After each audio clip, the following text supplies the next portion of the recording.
Street స్టైల్‌లో special egg fried rice కోసం ముందుగా స్టవ్ మీద ఒక ప్యాన్ పెట్టుకొని ఉడికించుకున్న ఒక 2 ఎగ్స్‌ని కట్ చేసుకొని వేసుకోండి. ఇందులోని కొద్దిగా పసుపు, కొద్దిగా ఉప్పు, కొద్దిగా కారం వేసుకొని ఇవి కొంచెం ఫ్రై అయిన తర్వాత ఒక బౌల్‌లో తీసుకొని పక్కన పెట్టుకోండి.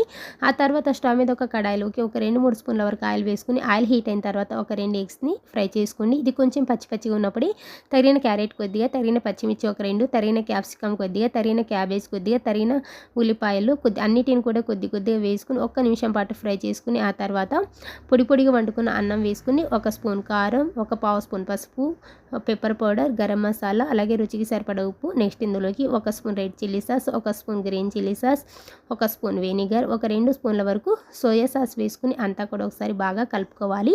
ఇలా కలుపుకున్న తర్వాత ముందుగా ఫ్రై చేసుకున్న ఎగ్స్ని కూడా యాడ్ చేసుకుని ఇదంతా కూడా ఒక్క నిమిషం పాటు హై ఫ్లేమ్లో పెట్టుకుని బాగా ఫ్రై చేసుకుని లాస్ట్లో సన్నగా తరిగిన కొత్తిమీర వేసుకుని అంతా కూడా ఒకసారి బాగా కలుపుకొని వేడివేడిగా సర్వ్ చేసుకోండి. చాలా బాగుంటుంది.